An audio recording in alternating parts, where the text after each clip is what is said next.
Hello, everyone. For a quick intro for myself and Otters before we get to our incredible speaker for today. My name is Josh Strauss. I'm a doctoral candidate here at UMD in the psychology department, and I'm this year's speaker series coordinator for uh, this year's Otters Talks. A little information about us. Otters, the Organizational Teams and Technology Research Society, is a network of scholars across the DC area dedicated to researching and learning anything and everything to do with teams and technology. And our speaker today is Dr. Vas Taras. He is a professor and department chair in the International Business in the Bryan School of Business and Economics at the University of North Carolina at Greensboro. There he serves as the vice president administrator of the Academy of International Business and founded the X Culture Project, which he'll be speaking with us about today. He is an accomplished researcher focusing on cross-cultural and global virtual teams, and also has experience in the applied realm as a manager and consultant, and is highly involved in what I'd call the dissemination side of the scientific community. Dr. Taras has serves as the associate editor for the Journal of International Management, the International Journal of Cross-Cultural Communication and Cross-Cultural Strategic Management. And just this past year, he received the Journal of World Business Best Reviewer Award. So with that, I'll hand it over to our speaker, Dr. Taras. Take it away. Thank you so much. So I will be talking today about my experience and research and what I've learned around the X Culture Project. And so it's a little bit different, or it puts me in a somewhat different position than most of my colleagues, professors are in. So I'll talk a little bit about what that project is, what demands it imposes on me, but also what we get out of it. So 15 years ago, I came to North Carolina as a newly hired assistant professor, and my job was to teach international business. And after living in bigger cosmopolitan cities, here in Greensboro, I found myself in this difficult situation where I would be standing in front of the classroom and telling my students that doing business with, I don't know, Ukrainians is different than doing business with Americans. And they would be looking at me and not quite understanding what I'm trying to say. So it's not that they don't believe me. It's more like, the same feeling as when you're trying to teach a person how to swim on a football field, right? So unless you get in the water, you will not be able to learn how to swim. And so same challenge I had here, and I was trying to find a way to get my students sort of into the water. So I was trying to figure out a way to give them an opportunity to experience in real life the concepts and the issues that I'm discussing in my lectures. And so that was the beginning of this whole journey that I will share with you now, but also some of the findings from the research that stems from this project. And so I'll use some slides here just to aid my presentation. So the need to provide this practical experience led to the idea of finding a professor in a different country who also teaches international business. And I thought I would take my students and that professor's students, and we would have bicultural student teams. And the students will have to complete something, any assignment, but they would have to deal with cultural differences, language differences, time zone differences, and thereby experience in real life what I'm trying to explain to them in the lectures. Everything worked very well. So it was not just two professors. The first time we did it, we had 7 universities from 7 different countries. And then since then, the project has grown and grown and grown. And so, like, for example, this semester, this very time, we have almost 7,000 students, actually. I put them in 1,000 teams or so. So each team has 6 up to 7 students, each one from a different country. So when I say multicultural teams, they are literally with team members from different continents and all continents essentially, except for Antarctica. And so again, in a given semester, we would have about 60 countries and all 6 continents represented. Since we started the project, so we have over 110,000 people who have gone through it. Once this semester is over, we will be basically at 120,000 alumni number. So very large. And so we put those students in these international teams, as I said, where you would have a team where somebody is in India and somebody is in Australia, and maybe someone in Germany and someone in Kenya, and then the United States, maybe in Brazil. So truly international, truly multicultural, truly in different institutional environments, different time zones, and all of that. Now, originally, the idea was that it's all about international collaboration. So the whole point was to put students in these cross-cultural teams and give them something to work on. But pretty quickly, we sort of were faced both with an idea, but also a demand. So real companies started coming to us with requests for help. The very first one was Mercedes-Benz. They needed some help with marketing their buses and trucks in Africa somewhere. And so a couple of our professors were working as consultants to Mercedes. And so we thought it would be a good idea to involve the X-Culture students to get some ideas. So marketing, creative task, maybe students can come up with something interesting. It worked so well that first Mercedes even invited, I think it was like 37 students who visited the factory. They have a full cycle factory in Istanbul, Turkey, where they make those buses literally from a roll of metal all the way to where they give you the key and you put it in the ignition, turn the key, and the truck starts for the first time. And so we spent some time, met with the management, saw how they make those trucks. And so we realized that we can be this sort of consulting crowdsourcing platform. So we have clients as one side of the platform, companies that need help. We have students who can provide that help sort of Wikipedia style.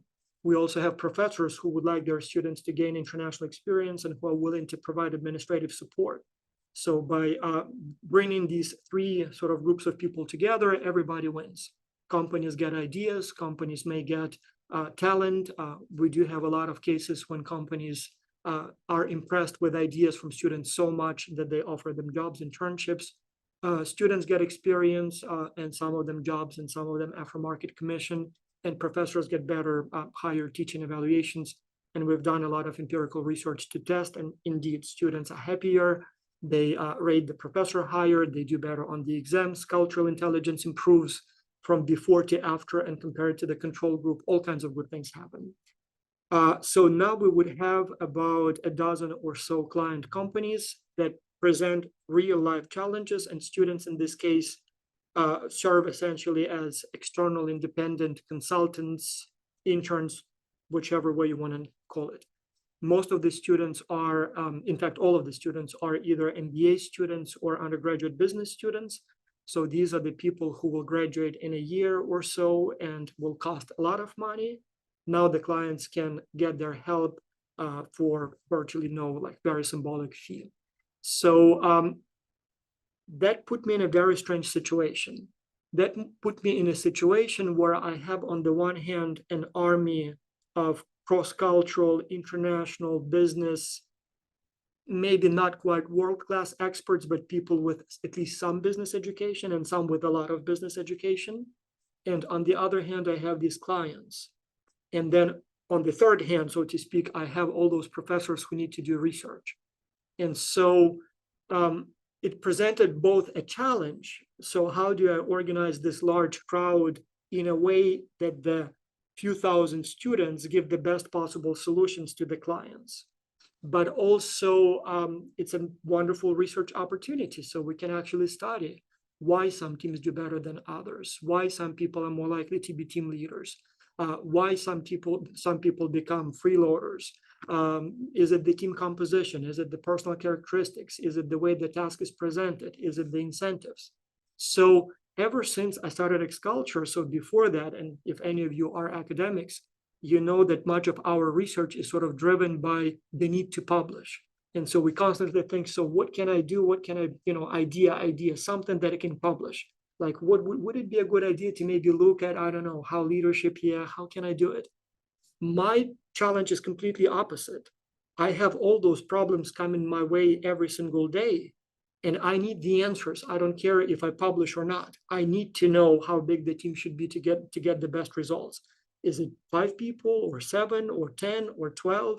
What is the optimal time span? 8 weeks, or maybe 5 is enough, or maybe 10 is needed. Is it, multicultural better, or maybe homogeneous better? Do I mix people of different ages, or do I keep people of the same age? Do I mix, I don't know, men and women or not? Do I allow teams to communicate with one another, or should it be communication only within the team? Do I make it more as competition or as collaboration among the teams? Do I appoint a team leader, or allow teams to select a team leader, or maybe encourage them not to use a team leader? Or, for example, now is a big question for me, AI, generative AI, ChatGPT. Do we encourage students to use it? Do we ban the use? If we encourage them to use it, what's proper here? And so I have all those administrative problems, like real life challenges coming my way, and I have to do the research to answer my real questions. But the beauty is that because these questions are of interest to me, they are of interest to other practitioners, to people who work in international teams, to people who manage international teams, to people who manage crowdsourcing platforms, crowds. And so luckily, it also leads to publications. So I have, I don't know, probably over 100 publications by this time. And we have over 100 publications stemming from X-Culture by other people as well. We have had, I think it's a dozen or so dissertations already defended, and about a dozen in development. So we help students, PhD students, with data.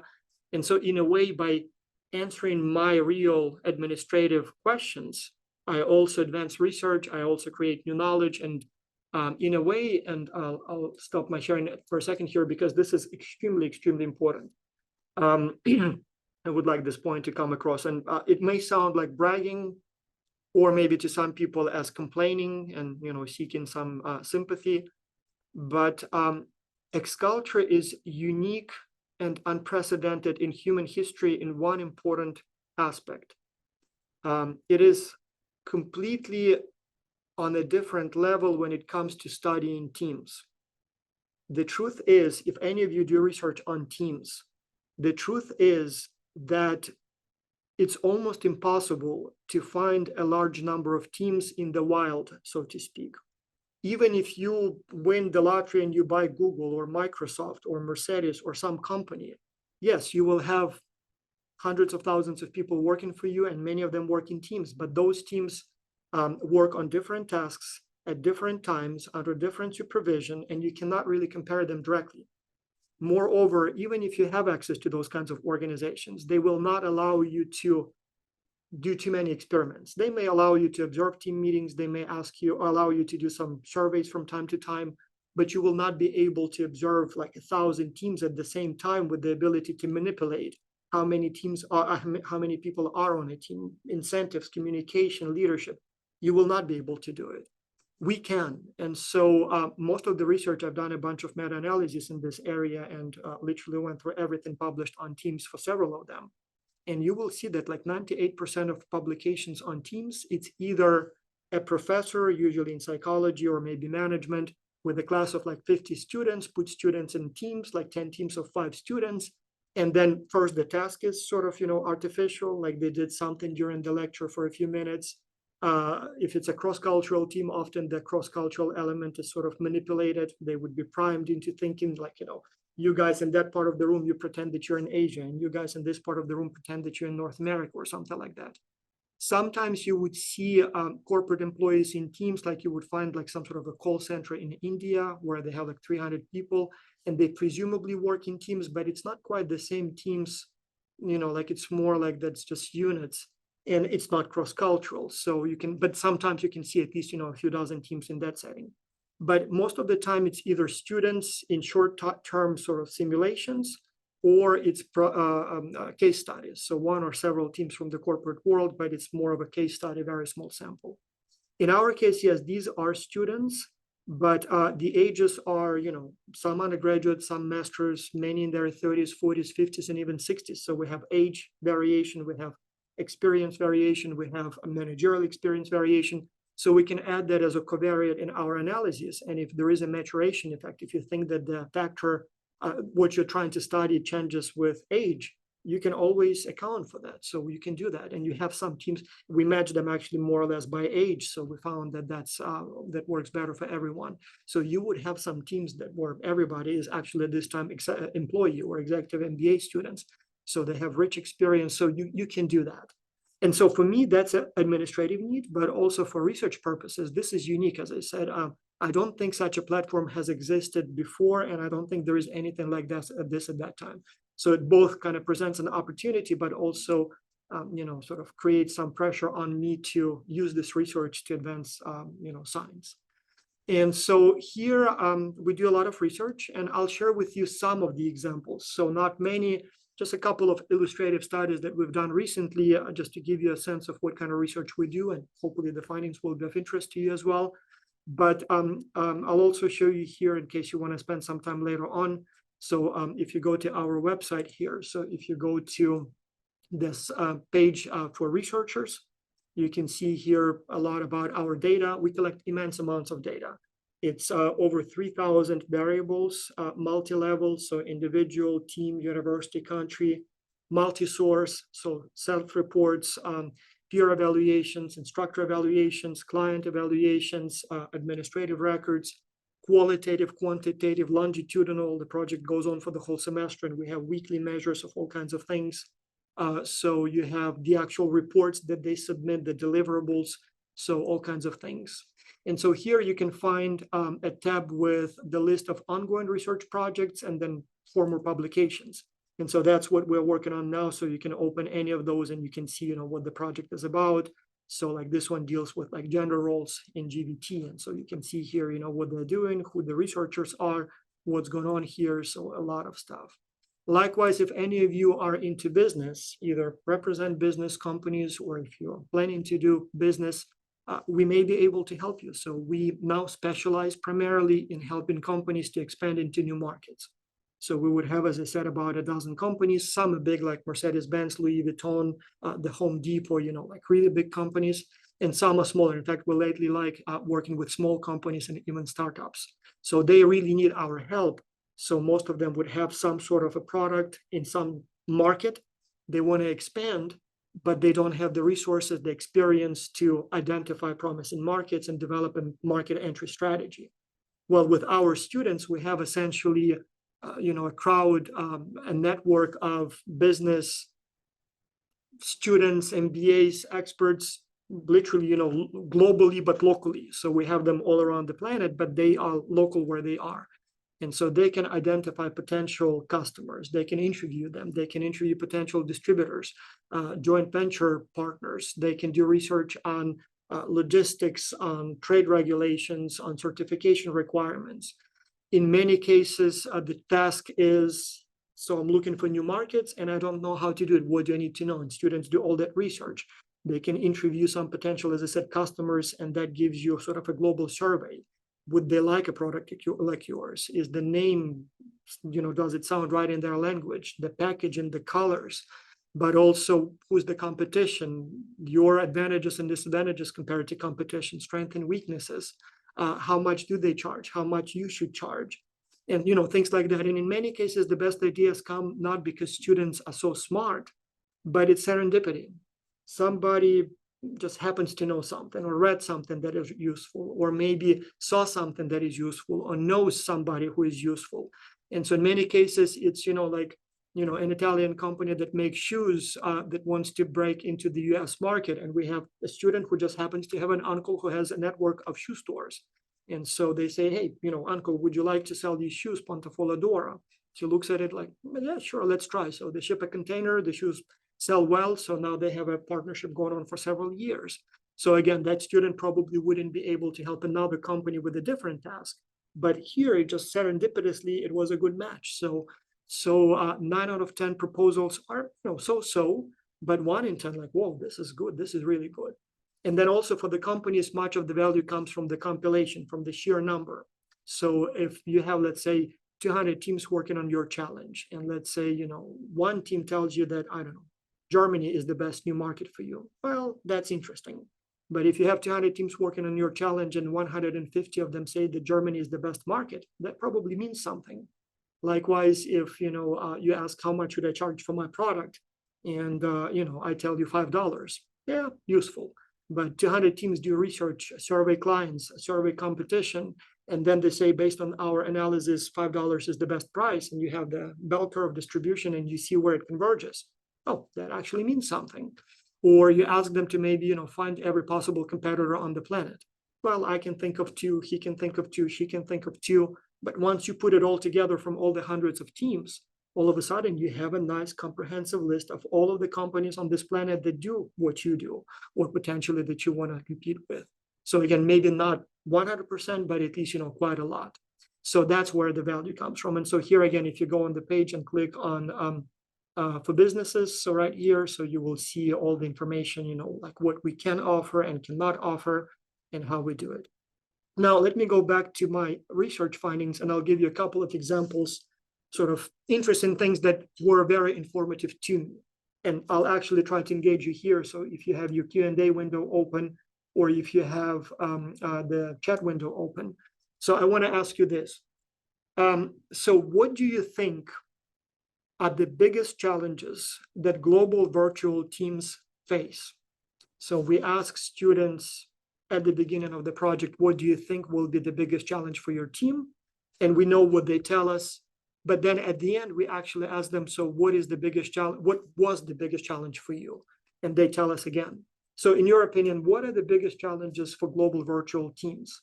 And so I'm not sure if it displays the Q&A window, so I see your answers, but let's see what you put here, and then I'll share with you what we know the biggest challenges are based on our research.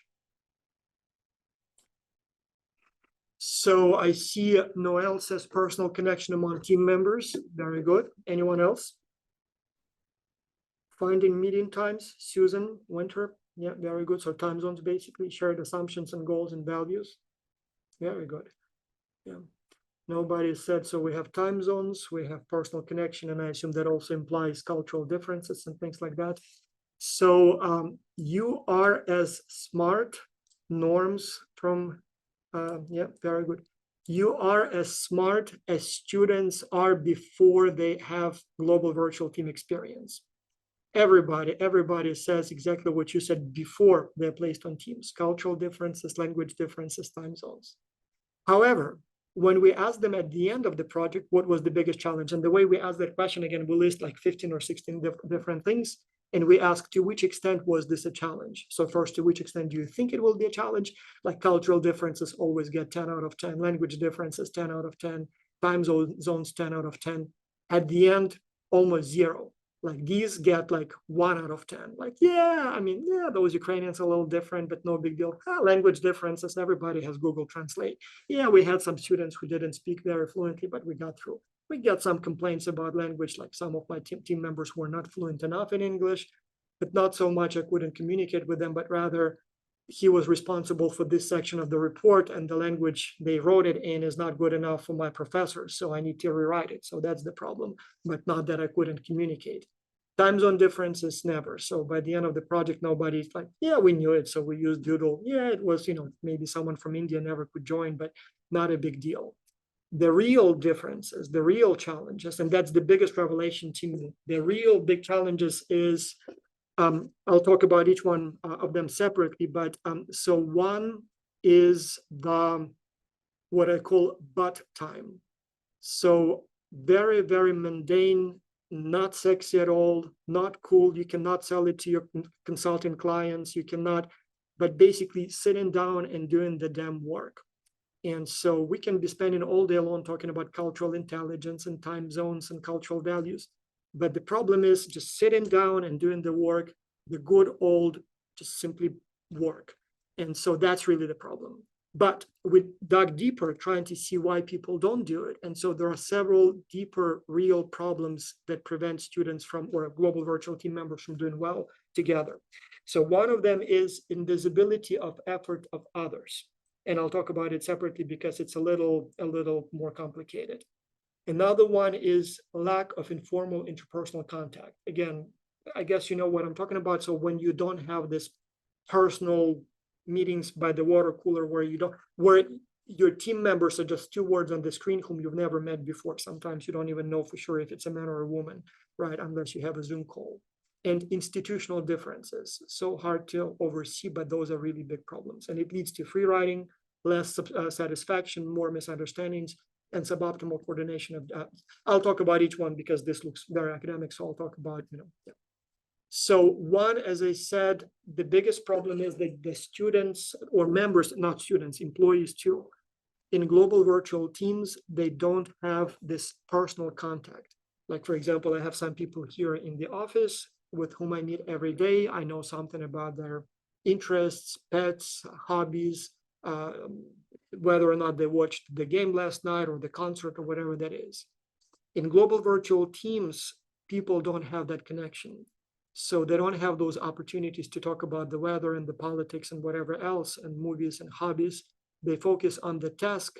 And so in many cases, they don't develop that interpersonal sort of relationship. And as a result, it becomes much easier to shirk. You don't feel that same sense of responsibility to one another. You don't develop that same sense of, like attraction to one another. And so you don't know much about, who knows what, like meta knowledge is absent. And so you don't have those opportunities to engage between the tasks. And so even you don't gossip in global virtual teams, which is an important study show, an important element that binds people together, but also transmits useful information. And so you don't have that in global virtual teams, and all kinds of good things don't happen because you don't have this element, but then also all kinds of bad things happen because you don't have this interpersonal, face-to-face, non-task related content. So that's one important thing. So less interest in one another, less obligation to one another. So we tried all kinds of things to develop this, to provide a substitute for these informal meetings in elevators, by the water cooler, coffee break and stuff like that. Very, very, very hard to do. So we tried all kinds of games. I mean, you can do some things where force students to meet each other. We literally have a quiz with questions like, does this person have a pet at home? Does this person have a job? But it's very, very hard to do virtually. So it happens much less. So before I talk about the most important challenge, I'll mention that there are some benefits related to global virtual teams that definitely, provide some advantages, such as, you have more flexibility. You can engage people from around the world. They don't need to be in your, town.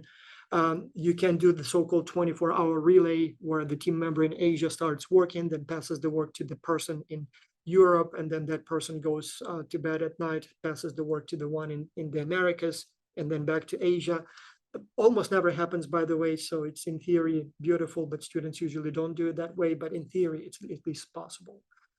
Presumably a little bit, possibly less prejudice, because you don't really see each other, so you don't pay as much attention to age or race or even language proficiency, because much of the communication is still written, and now especially with ChatGPT, you can get polished messages every time, so you have a little bit less prejudice of that kind. But still, there are some challenges, as I said, with building trust and meta knowledge and things like that. Now, let me ask you another question. So let me show you what the question that I want to talk about looks like, and then I'll ask you this question. So just a second. And then I'll tell you where I'm going with that. Sorry. I don't have the sample question, but I'll just explain what I'm trying to ask here. Just a second. Let me stop sharing. Yeah. So here is a question for you.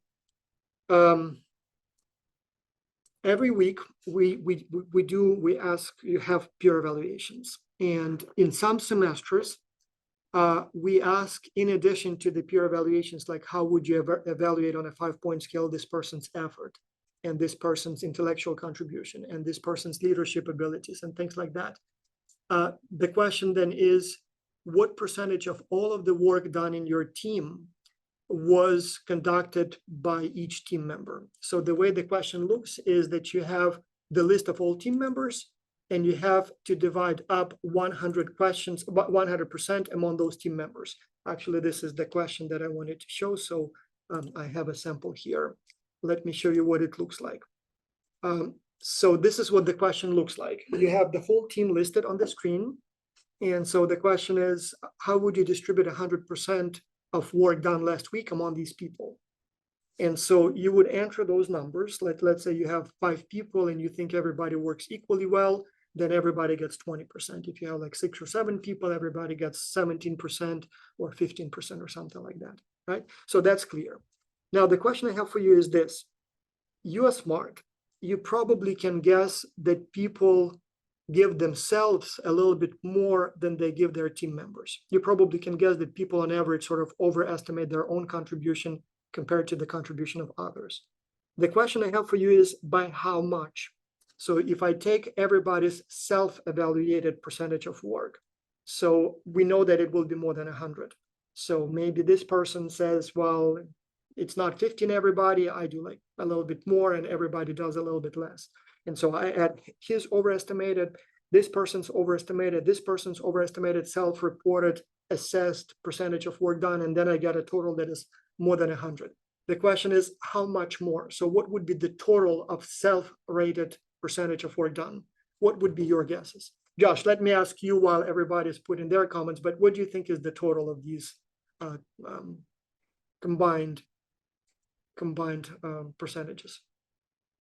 Yeah, so there's 6 people. Well, it doesn't really matter how many people. So if you had 5 people and everybody overestimates their own, contribution by 5%, then you would have like 120 for me, and everybody did like 85 or something like that. So what would be the combination of self? So like 120, does it seem like it's too much, too little, more or less? So I think probably, yeah, I was going to say like 130, 150% per person. I feel like twice as much work as you could do, might be too much. well, But so we have here 2 extremes. We have Snehesh who says 300% and Noel who says 133 like Josh. So Noel, Josh, I'm not sure if you're very benevolent or naive or whatever. So it's usually about 210, 215. Now, and this is extremely important. Again, I hope I will be able to convey this message. So what does it mean? We did interviews with people and they're not lying. So we did have a couple of times we had actually, I remember the first time I did it, I didn't set it so it was 100%, but it didn't have a limit between 0 and 100. And I had some people who cheated the system by giving themselves 1,000 and everybody else like a negative 200. And so the average was 100, but they were, so now it's, 0 to 100 doesn't happen. But we did interviews, and most people, when they give themselves, like, let's say 5 people, instead of everybody gets a 20, I get 40 and everybody gets like 18 or 15. We did interviews, and people are not lying. People genuinely and honestly believe that they work twice as hard as everybody else. And it's mathematically impossible. We've done actually quite a few studies on this. Mathematically impossible, and we know people are acting in good faith. Here is what this means, and this is super critically important. It means that people genuinely overestimate their own performance and underestimate the performance of their team members by a factor of 2. Now, what does it mean? Let me go back to this slide here. So we've done a meta-analysis with a few colleagues where we looked at 88 publications on free riding. And so they would have like all kinds of experiments. And so the outcome of this meta-analysis was what predicts what causes free riding. So why some people stop performing. And they looked at all kinds of things. So like first, it leads to all kinds of bad things when free riding happens. If somebody on the team is not performing, team performance drops, burnout, team commitment, motivation, all kinds of things go down big time. And by the way, if you are a researcher, you see these correlations, they're massive, they're massive. There was this wonderful study in 2018 that looked at the average effect size in publications in management and psychology. Overall, across like 1 million studies, they looked at literally like over 1 million. The average correlation was 0.18. So every time like on the news, they say, scientists from the United States have shown that. Well, on average, they found a correlation of 0.18. Here you see correlations that are like twice that much. But more importantly, what leads to withholding effort or withdrawal of effort in teams. So the biggest predictor was perceived free riding. So yeah, personality matters and cohesion matters, and all kinds of cultural values matter, and personality to some extent matters, but these correlations are not as strong.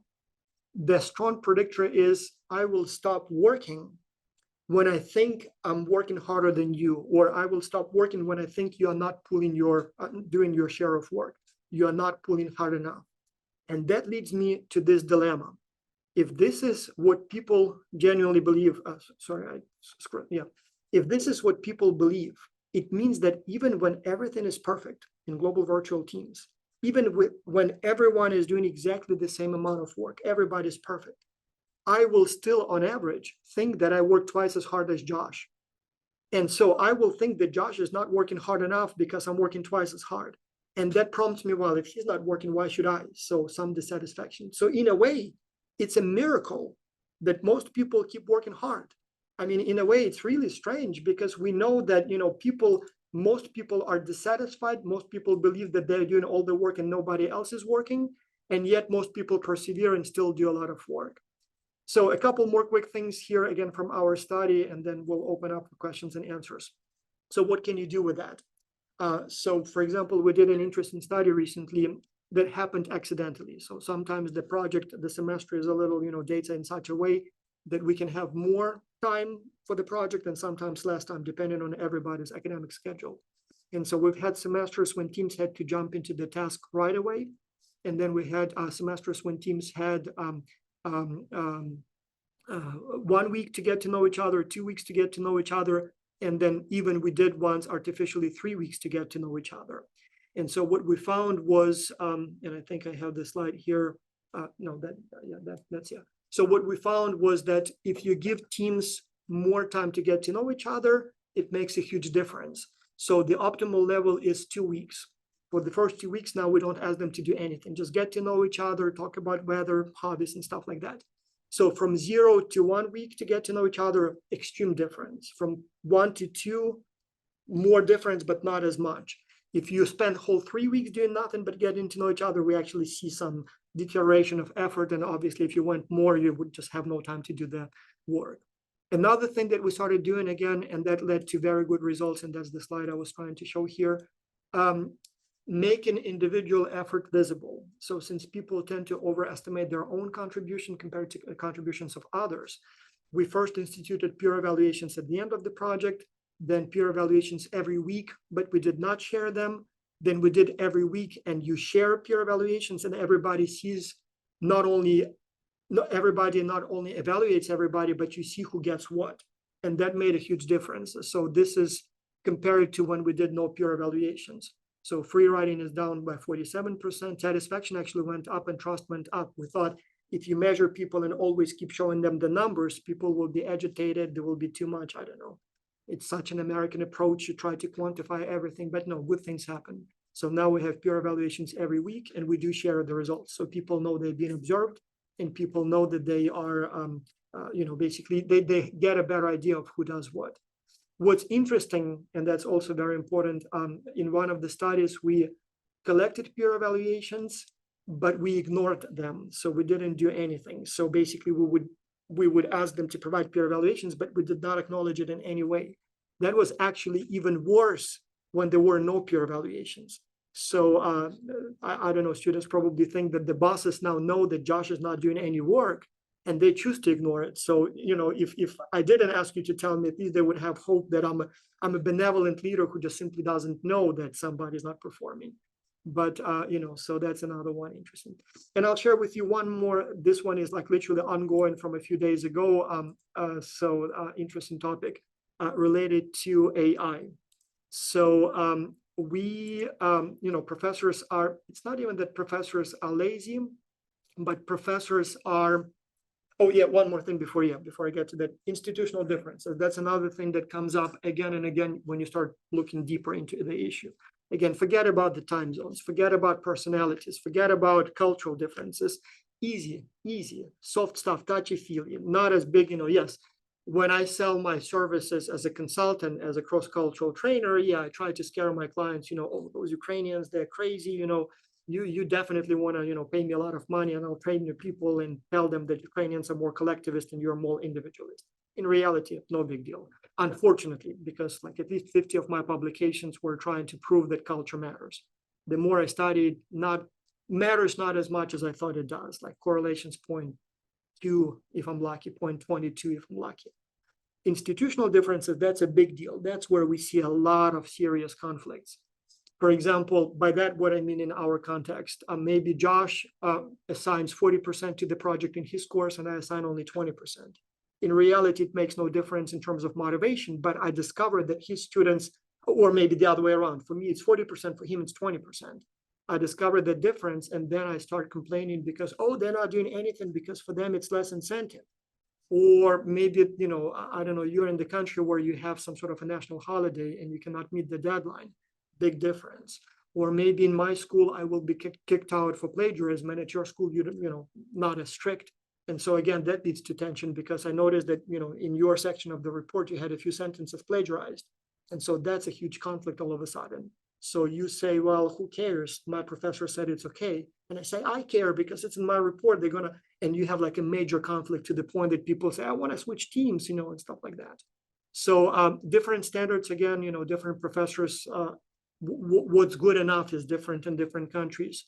What's good enough peer evaluations, like I start panicking when it's below 4 and some people like 3. Okay, so sure, I'm happy. So different professors provide different level of guidance, huge difference. When you look, for example, in fact, this is extremely important. When you look at all kinds of things within what they cluster, from freeloading to peer evaluations to quality of individual input, the biggest predictor is basically the professor. So it doesn't cluster within cultural regions, it doesn't cluster within personality profiles, it clusters within professors. So basically the boss matters the most. If you are a good boss, if you're a good professor, if you provide enough guidance, your students will do well. If you as a professor don't do a good job, and in fact, we have this, I see we have a few professors here, so I hope it will not, Sharon, for example, it doesn't concern you, but we do ask professors to submit their work to us in a specific format. Like, for example, because I need to receive like 170 student rosters from professors and then merge them, I ask that they be sent in an Excel file. The name of the file is the professor's name so that I can easily identify whose students those are. The names of the students is capitalized, properly capitalized, because, like if it's like, I don't know, York van der Zee, I don't know if those van der, Dutch name is, should it be capital or not? And then it's first name, last name, not last name, comma, first, because again, I wouldn't know. And so some professors would send me everything in capital letters. Some would send me with a comma, like, like for example, Strauss, comma, Josh. Some would put like, I don't know, J Strauss, and then I don't know what the name is. Some would put it in a Word file or in the body of the email. And so my assistant at some point started collecting what we call red flags. So like Josh puts sends it in Word instead of Excel, that's one red flag. He messes up capitalization, that's another red flag. We notice that if there are 3 red flags, half of the class will have peer evaluation so low that they will be kicked out from the project. So institutional stuff. I mean, culture will never predict you that half of the group will be drop out. But if I know who the professor is, if I know that the professor is slacker, the whole class will be basically struggling. Anyway, the latest one, interesting finding that literally like a few days ago, it's not that we are lazy, but we are experimenting with AI. And so we wanted to provide students every week feedback on their deliverables, but we don't have the manpower, the resources to evaluate students' deliverables every week, too much work. And so we wanted to use, to see if we can use AI for that. And so last semester, we had 4 conditions. So we had some teams that received no feedback. We had some teams that received feedback from professors every week. So we had 18 professors who volunteered for this study, and they would diligently grade weekly deliverables and send feedback and ratings to the teams. We had teams that we would subject the submissions to. We used Claude 2 because it was more suitable for this task, but you can now use also ChatGPT, so the GPT-4 Turbo can do it too. So we would give the student submissions and ask Turbo in this case, generative AI to read and provide feedback. And then, so here we had 2 sub-conditions. In one condition, students knew that it's AI providing feedback, and in one, students didn't know that it's AI. So we had about 500 teams in each of these conditions. So the question for you is, who provided better feedback based on student satisfaction and based on quality of students' work. So which teams did better? Those that got feedback from AI, those who got feedback from humans, or those who got feedback from nobody, no feedback. Again, Josh, maybe I'll pick on you since you're here right with me, but others, like, which condition do you think gave us the highest satisfaction level and the best quality of output? Yeah, I would imagine the human feedback, but I can imagine some sort of what's it called? That attentional effect. So I'm blanking on the Mayo study that just where if you're giving feedback, they're going to Oh, improve. that's like Hawthorne effect or something. Yeah, exactly. Actually, that's an interesting one. So, but yeah, you're close, but not quite. So here's what we found: satisfaction. So the highest satisfaction was from AI, or the highest satisfaction with feedback provided by AI. But if students didn't know it was AI, it was actually much lower if they knew that it's AI. And then humans were almost as good. So basically AI was slightly even better than humans in terms of satisfaction, but it depends of whether or not they know. So if they know it's AI, it's actually bad. But if they don't know, they're even happier than professors. And when you look at the results, it's very interesting. So again, when students know that it's AI, bad, like it's worse than no feedback at all. Like students, for some reason, I don't know, make things worse. But when they don't know that it's AI, very good. It's actually even, almost as good as feedback from humans. So we still saw the best, Josh, you're correct. So the quality of the output was best when they received feedback from humans, but just by a tiny, little, fraction of a point. So, but yeah, so essentially you can ask AI to provide feedback. Just don't tell students that it's AI. They will be the happiest and they will produce very good quality work, much better than when there is no feedback. So we saw that AI is almost as good or even better in some respects than humans when it comes to satisfaction.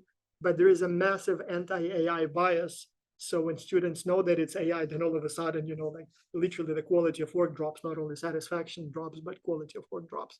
So now we're trying to figure out what to do with this, because now technically we know that we can provide AI essentially for free. So we don't need to bother professors like Sharon. You don't need to evaluate. AI will do as good or even better job. And unlike humans, AI was never late, and humans were. And we always have a couple of humans who are just slackers. They sign up for the test, but then the feedback is like, "Great job, keep it up." Like, what kind of feedback is that? Like AI writes like a whole page of detailed feedback. So yeah, but anyway, we're trying to decide what we want to do with that this semester. So I'll stop here. So lots of other interesting discussions. Like, for example, I didn't get to the point where we talk about this crowdsourcing. So how do you organize the crowd? Essentially, we're trying to do to the consulting industry what Wikipedia did to the Encyclopedia Britannica. For 280 years, Encyclopedia Britannica was written by experts, paid experts, and that was the sort of the final, ultimate authority. And then these amateurs come with Wikipedia and essentially kill the Encyclopedia Britannica in a couple of years. Is it as accurate? Is it as thorough? I don't know. But we use Wikipedia more. Like, when was the last time you opened the Encyclopedia Britannica, and how many times today did you open Wikipedia? So we do a lot of research trying to figure out how to set it up so we get the best results. So it's not enough just to have a platform. The psychology of this platform matters, and I can talk about that in a different presentation all day. But I'll stop here, see if you have any questions or comments or observations, or maybe your own experiences that you would like to share. And for the sake of the recording, I'll read the questions off as they come in. Sure, yes, please. And also, thank you for this wonderful talk. Really amazing. And yeah, this tool, this platform sounds really incredible. We are open to collaboration with anyone. So if you are researchers, psychology, management, we've done research on all kinds of areas, like even on robotics. Like, we had a study recently last year where we would show videos of different robots to students in different countries and ask them if they would accept those robots in their home, just to see if there are any cross-cultural differences in acceptance of machines in your sort of household. But most of the research is primarily on teams, on human behavior, maybe on business. Always looking for collaborators outside of our network. Most of our professors are international business professors that kind of think alike. And so if you are from a different field, especially very interested in working with you. But likewise, if you have a company, a business, and you would like to maybe harness the power of this crowd, platform. So we can put literally thousands of people, to sort of work for you or, gain experience in international business while helping you at the same time. Absolutely. Yes, very cool. And great transition to our first question. Starts with wow, wow, wow. This is so amazing. Absolutely agree. At your scale, existing measures may or may not be applicable. So how do you decide what metrics to use, and how do you ensure you are measuring what you intended to measure? Well, this is an excellent and perhaps the most important question, and I will not answer it directly because it's more of a philosophy of science question. So I guess that's a question that applies to every study. I'll show you what we do. So each semester, I solicit suggestions for data collection. And so this is last semester. So we are still forming this flow for this semester. So we had, as you can see, 7 studies that we were collecting data for. And then each study is led by a researcher. So I'll give you just like one as an example. So this one is 2 professors from the University of Minnesota. And so they sent me, so we were back and forth a bunch of times, and they sent me eventually the questions they would like me to include. And in the discussions with them, but also me trusting them, we went over, like, are you sure we will measure what we want to measure? Are you sure this is a good research design? So they're looking here at some linguistic effects in teams. And so some are easy, like gender, race, those you just ask, your mother tongue you just ask. But then when you have questions like, for example, internal language barrier scale, well, they used an established, validated scale from a different study. So these were the questions, and we have to trust that it's good enough. Is it perfect? Well, probably not. Is it the best we can get? Well, yeah, I guess that's the best we found. And then based on this input, I would then go and map what I'm going to collect this semester. So these are my 6 studies here, I think we had.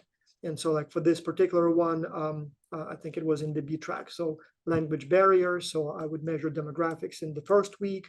Then we did something, like this mother tongue, and, like that's my plan. And then it's highlighted, everything that I measured, it's been highlighted. So I know that I've collected those data. And so I know that this will be, this many items. And so I can plan more or less that it's not too many questions in each week. And so professors don't like that I ask students to complete so many surveys. Again, I see some of our professors here. I know some of your students may be complaining that, it's so many questions each time. But again, while students are gaining their experience, we need to know what's going on in teams. So many of those questions are designed to let us know if there is a problem so we can help. And also we need to publish, in physics, they would have those gigantic, what is it called, colliders. And, they run like lasers and they run experiments that way. In, I don't know, psychology, sometimes there would be like a lab with rabbits or rats. I don't know, in chemistry, they have chemistry labs. In our case, well, we have this gigantic sort of global virtual team lab. And so, yes, sometimes it's a little inconvenient, extra 10 minutes to collect some data each week for students, but we do learn a lot. And so as a reward for the work we put in it, we get some publications out of it. But yes, some studies may be not as valid as others. We're trying our best. And if you would like to participate, once you have your research question and hypotheses, we can then work together and figure out the best way to execute that study so that we get valid and generalizable and, reliable results. Next question, actually, see if I can transition. Speaking of working with students, this question is, we hear a lot that Gen Z is different from previous generations. How does this show up in Teams research that you do, particularly in this cross-cultural context? Wow, this is a very, very good question. And you know what, when you started asking this question, I was almost ready to jump into saying that Gen Z does not exist. But then I just recalled we just finished one study where it actually shows it might. So anyway, I don't know the answer definitively, but I have seen a lot of studies that show, like serious studies that show that cohort differences do not exist. And you can go as far as Aristotle and Plato. And so Aristotle once wrote, what's going on with this new generation, whatever they called it, Gen Alpha at that time. They are very different from our generation. They don't want to work. They only want to play. They do not hold attention. They do not respect the old and stuff like that. So we're talking like 3,000 years ago. They were talking about Gen Z at that time. And then you have a lot of studies recently, like the last few decades, where they say, oh, baby boomers were hardworking, and then generation, whatever the other one would be like Y, X, Y, and whatever other ones, millennials. Let me tell you about millennials. My daughter is looking for an internship for the summer, preferably as a CEO, but part-time because she doesn't have, things. They say no. When you actually do serious studies, when you actually both ask about attitudes, but also see what they do, no difference. So it's in our head. We think that so there are differences that are not generational, but there are maturation effects. Yes, younger people are different, as we age, as we have a family, a mortgage, a job, we tend to become less liberal, maybe more conservative, and whatever other things, more serious. So obviously my kids are different from me, but when they will be my age, they will not be that different from me. And when I was their age, I was very different from my parents. So it's not so much Gen Z, Gen Y, baby boomers. It's more those who are currently young, those are currently middle age, those are currently, old. But we did a study in so-called arranged friendship, how much parents are involved in affairs of their children. And so sort of like helicopter parenting / arranged marriage, but here arranged friendship. And we actually found substantial generational differences. So we asked people how it was for you when you were a kid, how much parents had a say in terms of whom you hang out with. And so we did, since we had people of different age, we had different, and there was actually quite a massive difference, especially in the United States. Like, it's interesting that in the entire world, parents are less and less involved in children's affairs. And the more developed the country, the less parents are involved. And in the United States, it's more and more. And currently it ranks somewhere between Kenya and Pakistan. So Americans, for some reason, are very much meddling in the affairs of their children. But there are also generational differences. So maybe there is something to it. I'm not sure if it's, how much, like, we know that helicopter parenting messes your ability to survive in the wild, so to speak. So there may be some, real differences. But I haven't really looked at like personality values. Maybe we should, because we do have different ages. So if you are into that kind of research, why don't you step up? We do have data. We know the age of people, and we have like 15 years now. So, we have a lot of data. That would be an interesting study. It would be more like sociology, I guess, maybe psychology. So I'm not an expert in that, but I do have the perfect data for you. So if you want to do it. Awesome. We have, I think, final question. We're at time. We can go a little bit over if other people can stay and have questions. Also, I don't want to volunteer, Vas, but if it's okay to email you with additional questions. Yes, please do. Yeah, easy to find my email address. Just type up my name in Google. The first link will be probably my university address. I can confirm that when I was fine-tuning my intro. But so this chat from Susanna, this is a fantastic large study, many labs, set of studies that, I don't know if I should be this one, love to be involved with. But okay, one question she has is, how does it work to disentangle being the teacher and being the researcher? It's a very, very good question, and it's difficult for me. Like just now, for example, we had a big, not a fight, but an argument. So we had a meeting with myself and 3 other professors this morning about this AI study. And so we're trying to design how we want to do it this time. And so my colleagues insist on continuing with experiments. So providing feedback to some teams, not to others. Some know that it's an AI, others don't. And even withholding feedback from professors to teams that, received it, and only giving them AI to some case. And so as a researcher, I think that would be nice. I'm not sure if the IRB would approve it, but, it would be very interesting to do for me as a researcher. As a teacher, I get a little bit, more worried because, those are my students. I don't want to subject them to this. And then as an administrator, I know that something goes wrong, I'll have to deal with complaints. I may have to deal with all kinds of, complaints from professors. Maybe IRB will not approve it. So very difficult to juggle those roles because, as I said, as a researcher, I'm every time like, oh, that would be cool. But then as a teacher, yeah, do I want to do it? Can I do it? Would it be ethical? Not easy. So not easy. I see Sharon says it would be interesting to see how those people changed in 15 years. we have a massive newsletter list, so many people are still subscribed. Maybe we should send out an email and see what they completed 15 years ago, like personality values questionnaires, and ask them to do them again.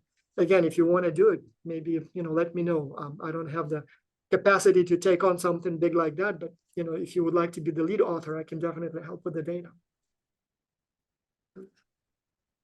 All right, so with that, thank you everyone for coming, and again to our wonderful speaker, Dr. Taras. Please check our website, which I will put in the chat to see more events, as we have speakers lined up for the next few months. I believe our next speaker, and someone please correct me, for our external meeting will be myself, actually. And I'll say thank you everyone for your attention. Thank you for inviting me. And if you would like to continue, or if you would like to collaborate with XCulture, always open, always looking for people with interests and ideas or interesting needs. If you're from the business, always happy to put our crowd to a good use. Bye, everyone. Thank you. Goodbye.